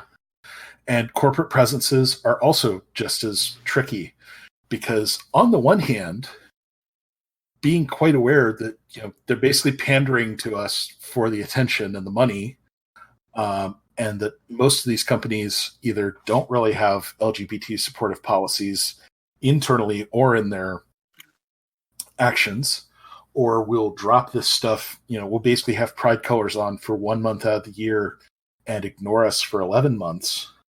But at the same time, it's kind of cool to see things like the Budweiser UK ads, where not only did they have a pride ad and a bi ad and a trans ad, which actually gave proper credit to the creator of the trans flag in explaining what each of the colors meant. They had an intersex ad. They had an asexual ad. They had agender ad. They had demisexual ads. They had, lesbian ads. They had a bunch of different groups that normally you don't hear about, even in the more mainstream pride discussions. And the fact that, seeing fucking Anheuser-Busch saying, hey, if you're intersex, here's a special beer can for you. Here's a flag emoji for you. I saw a couple people discussing this today where one of them said, I didn't actually know what the intersex flag looked like until I saw it in a fucking Budweiser commercial. And it's kind of amazing to see these major corporations deciding that the advertising dollars are better spent recognizing that these groups exist than paving them over and walking away. Yeah, I went through what I mentioned last week about how the shaving companies recently have been very much on point with their advertising. It's not, I don't know if they're, much of this advertising is on TV, but unfortunately, but basically a lot of people don't watch TV anymore. They watch the internet. Last week I posted last week, as in it's going to probably go up today, but 2 advertisements, one from Harry's that had without putting any reference to it at all in the ad, a trans man that obviously had top surgery because of he was shirtless, and you could see the operation scars on him. And then Gillette dropped an ad about a trans man shaving for the first time, with his father showing him how to go about shaving his face correctly, and a trans man of color in both cases. Yes. Absolutely. And the support showing with that, especially with the second ad, the support of the father showing the son. Yes. I finally get to do this with you. Very, very important. Absolutely huge, and glad to see. What we were talking about at the earlier start, more representation and more, stuff showing that trans masculine people are out there, and there are things that they need, and they need to be represented just as much as trans feminine. Yes. I've done a couple of searches. We have a future guest that this might come up in, but I've done some searches for makeup for men in various situations. Like, how can I, a dude-ish sort of person, also wear makeup and not completely be useless. Oh, here's some YouTube tutorials, or have, here's a tutorial on how to fill in your stubble or how to create stubble if you don't have any yet. And here's how to contour your face to highlight certain features that code different ways. But the fact that you just know you can go on YouTube and Google makeup for trans women and you drown in links and it's right there and you don't have to, there's no, I wonder if there are. It's just out there. Yeah. Men need more support unless they're straight and white and cisgendered. They don't need anything. They've been hoarding all the things. It's time that they relinquish their control. They've been hoarding a lot of the things, but at the same time, and it's kind of like some of the stuff we talked about earlier.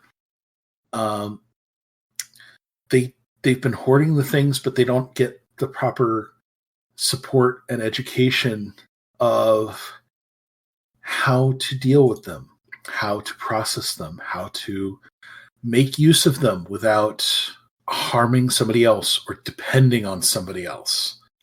I mean, the one thing they're not allowed to have is emotional vulnerability, and we keep trying to give it to them, and lots of them are like, but I don't want this. I just want to shoot people for me. Yeah.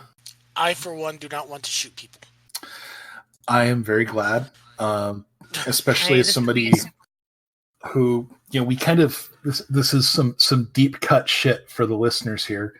I was originally, before I kind of had my own little journey, at one point early on in the life of the podcast, we had some discussions about maybe me coming on and talking about growing up in a very gun-heavy, gun culture household.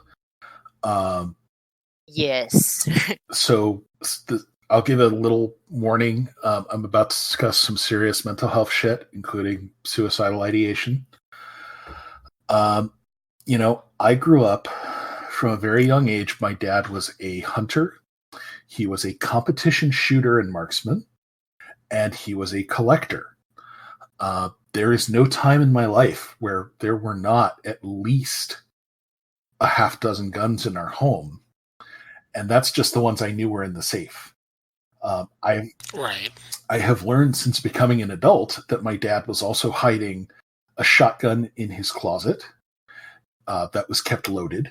He was hiding 2 loaded revolvers in basically concealed safes in our living room and his bedroom. And that at any given time, there were probably another half dozen weapons with clips or shells easily to hand and speed loaders. I grew up around a fuckload of that's way arms. I'm going to be mildly uncomfortable for a minute because I was in that house a couple of times, and that's way too many guns. It is. And it's something that if I had realized, I would have been absolutely shocked and frightened. But this was normal. A lot of this was normalized or wasn't told to me as a child. Part of why I found out about all this, to go into some of this, is my father has always had major depression. He has had some anger issues. He's had some other mental health stuff. Yes. Coming out of his childhood, coming out of his generation, and coming out of some abuse that he suffered in his community, in his church as a kid, that was never addressed. He got to the point to where he was almost 50 years old before he finally started seeing a therapist. And within a few weeks of starting to see her, one of the first things he admitted to her, after they kind of finally got through some of the more groundworky stuff and kind of just admitting that there were problems, was, every day I think about driving my car off a bridge, because I would be better off and my family would get the money and they wouldn't be able to prove it was a suicide. And to her credit, and thank God for her, his therapist said, "We're going to the hospital. Call your wife, tell her to meet us there." And she basically marched him into inpatient care. And I'm pretty sure, based on some of the things that came out of that she saved his life. I will be forever grateful for her and for what she did. But one of the things that it was interesting that he decided to use his car, because he admitted if he had used one of his guns, it would have immediately been a suicide, and he knew his insurance wouldn't pay out for a suicide. Well, if it's a car, it's an accident. Mm-hmm. But one of the first things we were instructed to do after he got to inpatient care was to start preparing for when he would be able to come home. And one of those things was the guns need to go. Either basically, we kind of said, he has a lot of guns. What we ended up settling on as a compromise was all the guns had to go into his gun safe, and a locksmith was called to change the combination to something he wouldn't know. And every scrap of ammunition that had been in the house needed to go elsewhere. And it turned out it went to me, because I was the only family member nearby with a home of their own who could secure it. It took me the better part of 3 days to get all that shit out of the house and to find everything and secure it. And most of it didn't end up going back. A lot of it, we ended up making the decision to either sell or to turn in to the police, because one, financially, going into inpatient mental health care in America for the better part of 2 months is real fucking expensive. And fortunately, guns are also valuable. So a lot of his collection was able to be sold off, ironically, to help with his mental health treatment. And a lot of it was just a realization of, why do you need this? Especially like, why do you need so many things that are supposed to be for home defense when you live in, quite bluntly, a fairly upscale, white bread, peaceful, sleepy suburb? And kind of having to go through those stages of emotional kind of detachment from the gun as the power fantasy and the gun as the safety blanket. Mm-hmm. And there was a lot of stuff that had to be worked through. And kind of that discussion of, this really isn't normal. This is not a healthy attitude. And basically the fact that, living with, kind of growing up with the idea that, guns are neat. Sure. Guns can be fun to shoot. Okay. I even still think guns can be fun to shoot. Guns are good for hunting. Sure. But guns are not supposed to be how you kind of, your gun collection is part of your self-worth. And, the elaborate collecting and storing and stockpiling is, not anything healthy. Even if you buy into some of these nut jobs who say, well, I'm open carrying because someday I might have to fight for my help, fight for my safety against the government or against the police or whatever. One, you never will. All of those entities are significantly better armed and armored than you fucking hilljack. Yeah. Also, the fact your 9mm or your General Patton 45 with the fake pearl hand grips will do absolutely fuck all to a Predator drone. Sorry. That's yeah. It's like, what do you? Yeah. The cops have freaking MRAPs, which they shouldn't have anyway, but that's a whole other discussion. The cops have armored vehicles. The cops, in some cases, have fucking Barrett 50 cals. You walking up to them with a 22. Now, admittedly, if you're white, it's probably going to get you a ride in the police car and going to Burger King. But Arby's is It's literally an entirely separate rant. Yeah, but this is all stuff that's like, no, you don't. You don't need this. You're never going to use it for that, and they're not going to keep you safe.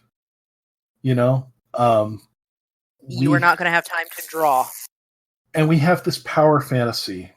We have this cultural fantasy that guns will make things right. That having a gun makes you right. That's one of them toxic tropes. Growing up, Schwarzenegger movies, Stallone movies, Clint Eastwood, Walker, Texas Ranger, G.I. Joe, I grew up, I loved the Transformers. I still love Transformers. They're awesome. They're giant fucking robots. What's not to love? Exactly. In disguise. And, transforming anything is cool. Mask, which, 5 people still remember. Mask Crusaders! Yeah. But, the idea of, these everyday things suddenly become heroes when they suddenly... the perfectly ordinary looking hot dog stand suddenly becomes the last bastion of humanity when you pull a machine gun out of it. But that says a lot about humanity if we're depending on a hot dog cart. Right? There's many reasons why I think our drone and our robot overlords or our alien overlords or our reptile overlords can take over anytime they want. But we have these fantasies. And it's nothing to do with the way the world really works. It has nothing to do with actually keeping anyone safe. But we just keep perpetuating it. And one of the things I did after this whole thing with my dad, and especially in the wake of not too long after, my dad had to go through all this stuff 2 months before Sandy Hook happened. So we were still kind of dealing with a lot of the repercussions. Okay, so just just to make sure I'm clear about this, time-wise perspective, your dad basically went to therapy about 2 months before Sandy Hook, and then was put into inpatient. He was in inpatient, and we had to deal with getting rid of the guns and demilitarizing the home, essentially. 2 months before Sandy Hook. Okay, I just wanted to... Yeah. Sorry. So basically this is pretty... In the grand scheme of things, this was pretty recent. Pretty recent, pretty fresh. And in my case, doubly painful because a very good friend, she's also a trans woman. Ironically, we were the best men at each other's weddings. But she at the time was born in and lived in Newtown. This was literally the elementary school she went to as a kid. So that was, a huge. It was a serious mental weight. But I made the decision after all this stuff. My dad had given us some guns for a wedding present for target shooting and stuff like that, and invited us to go hunting with him. I gave them back to him, and in a couple cases said, "I want you to sell this." And I even told him, "I don't need the money. I don't want to keep the money. I just want you to sell this," because I realized that even if I kept them stored safe and unloaded and only used them for hunting, it was still kind of feeding into all the same things. And I didn't want them in my house anymore. I didn't want to be part of that world anymore. So, I basically took this stuff that, I learned to shoot. I want to say I had my first shooting lesson before I started going to school. I think I had my first gun safety lesson when I was 5. That's a good time to start with the gun safety because gun safety is super important. In some ways. But, you consider the fact I was being trained how to use deadly weapons before I was being trained how to write. And basically divorcing myself from 35 years of, or actually probably less than that time. It was probably closer to 30 years at the time. Divorcing myself from all of that, It was a lot. And it was a lot to kind of realize how involved I had gotten into it without even wanting to be, with actively trying to get away from it and kind of having to step back. But there's just this whole culture of having a gun is the I win button. And it's absolutely not in any way, shape, or form. And it's one of the most toxic parts of a toxic culture is the idea that a gun makes you right. And it leads to so many horrible things. And having to kind of think about that, thinking about stepping away, getting out of it. Yeah. It does a disservice to everyone, our culture, but especially to men, because of that divorce from emotional vulnerability. All you have is anger, and all you have is violence. That's 100% of what a gun is. The encoding of being emotionally stunted as desirable. There's a book series I really love, the Vorkosigan books. And it's a sci-fi series, and one of the major characters comes from the perspective of an outsider coming to this world and integrating herself into the culture, but also very deliberately holding herself apart from it. And she looks at this world and says, "You eat your children." And I think right now, male culture, American culture, we eat our children. And it's something that we're starting to see people try to grow from, try to find better paths. Finally, but it's still a journey. And it's all these things we still have to do, all these things we still have to get through and to try to raise awareness and to confront within ourselves. We're not there yet. We need to get there soon. We do, but we're running out of time. Yeah, but we'll see what we can do. On that depressing note, we should probably find something cheerful to talk about. Yeah, and close this shit out. Yeah. All right, sorry. so let's. It's legit. No, we need to tell real stories, and that was a real story. So don't apologize, but that was some heavy shit. It was some heavy shit. We need some verbal kitten pictures. All right, so let's talk about some nerdy shit. Okay. So I'm not going to go into spoilers, even though it's something that could possibly be spoilerific. Amazon Video has put out Good Omens. I haven't watched it yet. I want to so badly. I've been waiting because Morgan's been under the weather and we want to watch it together. Oh my god, I want to watch it so much. I'm not going to give any spoilers. However, I haven't watched it. The book is literally like 1,000 years old. If people are going to complain about spoilers for a book that's been out for fucking ever. I've read the book. I love the book, but I know they probably tweaked some stuff, and the performances are separate from the characters in my head. Well, I'm going to go That is fair. I'm going to just speak about a few things. The acting is brilliant, for one. The bit of the graphics that they've used in regards to CGI, for especially how they worked on Dog, was, I thought, great. Dog is the best dog. Dog is the best dog. I'm attracted to war. As you should be. I mean, there's a part of me that wants to joke that this goes right back into its American culture. We're all supposed to have a war boner. Yeah. But she's also terrifying. And in the book, she's absolutely terrifying. I haven't gotten to the terrifying part yet, because I realize I don't have the focus anymore to just binge watch a show, but I got through like 4 episodes.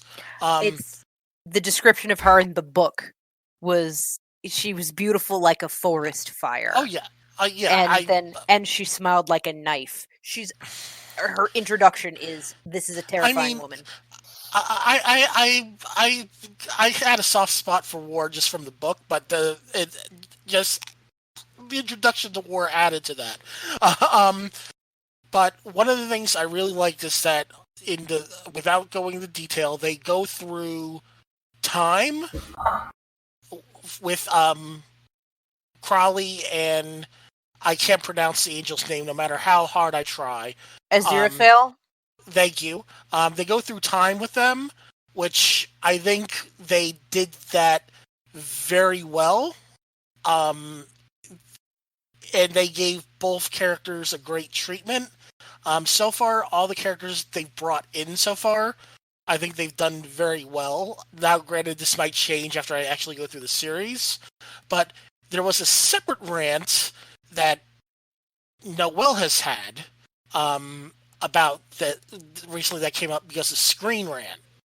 Oh, are we gonna actually make me lose my shit and call them out publicly? Because I'll do that. I don't fucking care. What are they gonna do? We have 5 listeners. We love all 5 of you, but hey, we have at least 13 listeners. we have 5 listeners. I don't care. They can eat dicks. So there are now 2 adaptations of a Neil Gaiman work out in the wild. We have American Gods and we have Good Omens. And I read some stuff from Screen Rant before I realized that they were ignorant about American Gods, and they're like, American Gods has a lynching problem. American Gods is this, and we don't understand why in the Memento Mori episode these things happen. And then they have the fucking gall to be like, American Gods is Neil Gaiman adapted right. Like they completely forgot that there's 2 titles, 2 names on the fucking cover for 1, and 2, Terry Pratchett's a satirist. I wonder how much of that is hard on for David Tennant. I don't know. I don't fucking care. It's the American Gods is dark and weird and just Gaiman. Good Omens is Terry Pratchett, who was a famously angry man. Mm-hmm. I look to him as one of my spiritual teachers, and used it properly. He taught me the power of rage, and I identify very strongly with both Sam Vimes and Granny Weatherwax, and a little bit with Vetinari, because I'm Machiavellian in the best way, just like him, or I try to be. But you have that anger, and that comes through in the bits that Pratchett wrote. Mm-hmm. He wrote Agnes. It's Agnes, right? The nice and accurate prophecies of Agnes Nutter. Agnes Nutter, yeah. That was one of his bits. And there was an interview with Neil Gaiman where he said we had to include Agnes, and I was not going to not do this because that was very important to Pratchett. But we have this anger and this satire and this calling out of things via burlesque that Pratchett brings to Gaiman's writing. And Gaiman was a young author at the time. He hadn't gotten to the point where he wrote American Gods in his journey as an author. So you've got the soft, weird Gaiman bits, and you can kind of tell what those are, and you can tell where the Terry Pratchett bits are. And then there are some points where they mesh together so seamlessly you're not sure who's writing what. But it's that addition of that older veteran writer who has his voice and has his strength that makes Good Omens adaptable the way it's being adapted, and makes it more accessible to people because it's using humor to make its point. American Gods is relentlessly depressing and dark, and the show captures all of that. And that's really hard for people to access, and it's really hard for an audience who read the book and didn't catch that Shadow is coded to be biracial, which should be, the fact that people can read the book and not get that is horrifying. Yeah, but yes. Because in the first 10 pages, his race is questioned by one of the prison guards, and lots of slurs are thrown about. Read the book if you want to figure out what they are. I don't say any of them. I'm going to be honest. I had seen the trailer first, and because I saw the trailer first, it sort of tainted my aspect of the book in a mentally cinematic way that I already put that in my mind. Mm-hmm. So I probably would have also overlooked that completely. Yeah. There's so much in this. I didn't even read the article. I was too busy being furious about the ignorance. And it was sort of the culmination of ignorance that Screen Rant's writers portrayed. That a dark and spooky book that deals with systemic generational violence the way the series does, and does so unflinchingly and with no hesitation. They went hard at a lot of problems in American society, and that makes the miniseries even darker and more uncomfortable, especially if you come from the crowd where a criticism of season 1 is, why is Mr. Nancy so angry? I don't understand. One, letting Orlando Jones fucking lose his shit is to be treasured and adored and allowed to happen on a regular basis. He is as beautiful to watch in anger as Samuel L. Jackson. And we need more. Emotionally vulnerable Orlando Jones has an emotional vulnerability in his portrayal of the Americanized Anansi that comes across. He's so angry because of how much how painful America is for him. It is biblical in the crying out for justice. He's angry because he's tried everything else and he's heartbroken. So and you can feel his heartbreak and the other emotions. He's not just loud. And in season 2, he does all of these beautiful throughout the episodes as he gets more emotionally invested in an argument and as he puts that forth in his speech, he loses his American accent. It starts to shift to more African, more diaspora, more closer to when he was brought over and the people who brought him were learning English. And just that, getting closer to his core, you can feel the heartbreak. You can feel there's a scene where he and Bilquis and Mr. Ibis are talking, and they point out that there are 3 African gods in this room, and their people are, they're powerless to actually help their people. And that there's this moment where you're watching that scene and you realize, and Wednesday is off, and I love Ian McShane. He is glorious. And you just want to strangle him because he's so perfect and so Wednesday.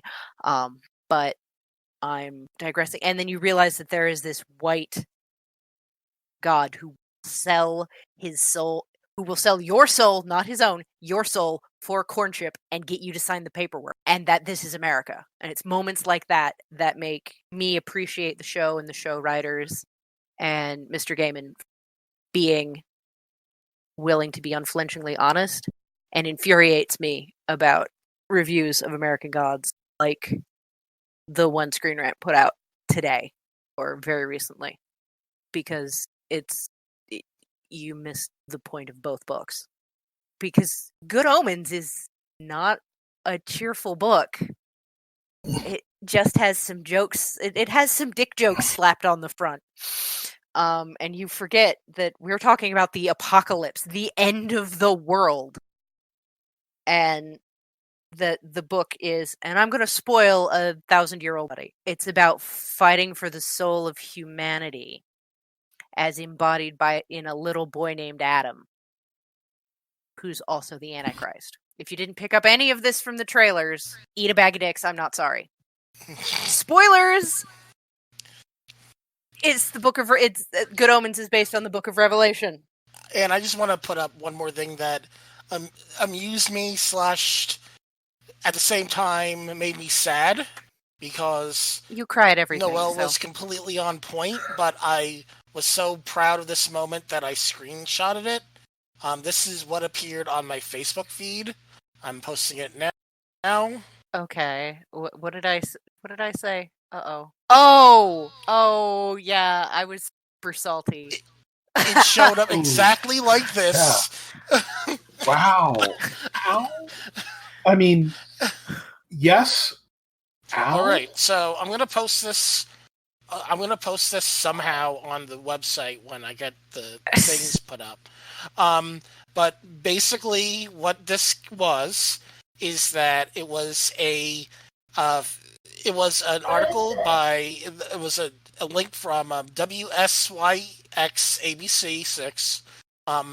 Bexley City Schools is joining a growing number of schools that are banning smartphones in the classroom.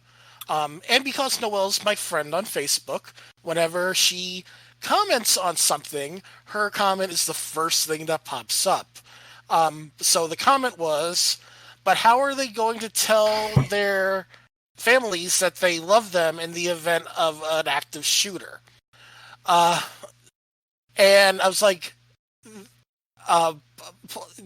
you have to apply ice to that burn, but at the same time, lie down, try not to cry a lot. Yeah, because you're absolutely right. And the thing is, I actually read the article about that. The idea is that, so they don't, and I'm using air quotes because unlike Noelle, I don't have that air quote projecting voice. So they don't tie up emergency dispatch lines in case of an active shooter event. But no, not how any of this works. Because it's usually the kids with their cell phones who are the first people to call 911. And they want to make sure that all the kids are listening to the teacher's instructions instead of like parental instructions and things like that. But we shouldn't have to worry about this to fucking deal. Oh, you didn't words. How did you run out of words? But yeah, that was pretty salty of me. Impressively? I mean, I think impressively is a good way to put it. Spending the previous 24 to 48 hours punching bigots and complaining about libraries hosting inclusive programming during Pride Month, because part of what Drag was going to talk about, they were going to include a lot of stuff because, again, it's the West family and they're good at being inclusive. No, it was not Sandwich Day. Sandwich Day is another thing. No. We might want to bring Brian on to talk about Sandwich Day. We might have to let our show minion Brian speak and tell the Sandwich Day story, because this was pretty epic too, and it will make you laugh. I promise. I will get with Brian at some point and do a separate thing. Yes, the Sandwich Day needs to be shown. But yeah, Patreon Sandwich Day. Because that story. I mean, I already think I've gotten my $2 worth this month. So hey, that was $3 worth now. I mean, I appreciate. You're right. We appreciate all three of those dollars. Yes. We do appreciate all of our supporters, even if you're just liking and sharing the podcast. That helps. We love you so much, and we're grateful you're giving us a chance to let people like Jaymie tell their story. Yay! Thank you. Also, thank you for coming and telling us all of these big, serious things. I don't think it's what we quite expected or planned when we got going, but I'm happy that we got it out there, and who knows if this helps somebody else. Well, you stand at an interesting intersection I hope of a lot of things. And, you have the journey of self-discovery. You have the journey out of toxic tropes that you're making part of that, but also you had already started. So you've got all of these different threads that are coming together that were really important to talk about. And so I'm really glad that you said that you would come and talk to us. I'm glad I did too. I mean, I was already up for this, but yeah, I'm very glad I got to do this too. So, All right. Yay. So, this about wraps things up. One, I would like to say, be like Jaymie, help us with donations, as either one-time donations or through Patreon. It helps us with getting content provided. It helps us with getting our technology advanced. It helps us to get around paywalls. Any help that you could give us, we're on Patreon at www.patreon.com/X-Chromosome podcast. All of our social media links are at www.xchromosomepodcast.com. But most importantly, because we're going to go through and put more information together because of Pride Month, we do have guests that are lined up, but we're looking to go through and get more of your stories out there. Write us at xchromosomepodcast.com. We want to hear from you. We may already have the next couple of weeks lined up with guests, but we may ask for more help and assistance with people that may want to tell their stories, or at least allow us to tell their stories. Yeah, or publish their stories, or all of it. And we want to boost. That's what our Facebook page is literally for, is a clearinghouse for mainly things that make me angry. And same thing with our Twitter, and the same thing with our Instagram. Yes, we have an Instagram again. However, let us be your soapbox that you could stand on. Because I present as a cishet white woman. I'm literally the Karen, which means I'm the tank. If you need me to demand to see Life's manager for you, please let me know. And I am basically basically the second tank that's like, hey, listen to the white woman, or listen to the trans woman, or listen to the trans guy, or listen to the gay person, because I am the straight hetero cis white guy. I am easy mode. Yeah, you're the white guy we deploy to explain things to other white guys when those white guys are dumb. So you're not on the podcast, honey. My husband just made the saddest sound and said, "I thought that was me." And I said, "You're not on the podcast." So, but yeah, he's my other straight white man that I throw at people. But some of the other ones who occasionally get into my comments when I need them to, you're also listeners, and I love you, and thank you for being good, supportive allies and not being gross white knights and rushing in to defend me from shit unless I ask you to. So, yay.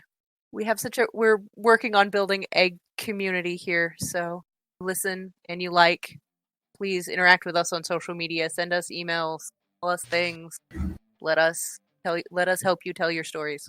All right, and that being said, we're going to go through and kick the bot out. So my name is Bill. And I'm Noelle. And we all have an X chromosome. Get the fuck out, Craig. Goodbye. Go away, bot. Bye. Fuck off. We don't have a real closer. One of these days I'm going to actually memorize how to get rid of the bot, so it will kill our lack of closer. But I'm going to let that day linger. I mean, listening to Noelle tell everybody, tell anybody named Craig to go to hell and fuck off and, get out of her house. And, it's an entertaining way to wrap up my drive. Okay, it'd be better if the thing was named Kyle.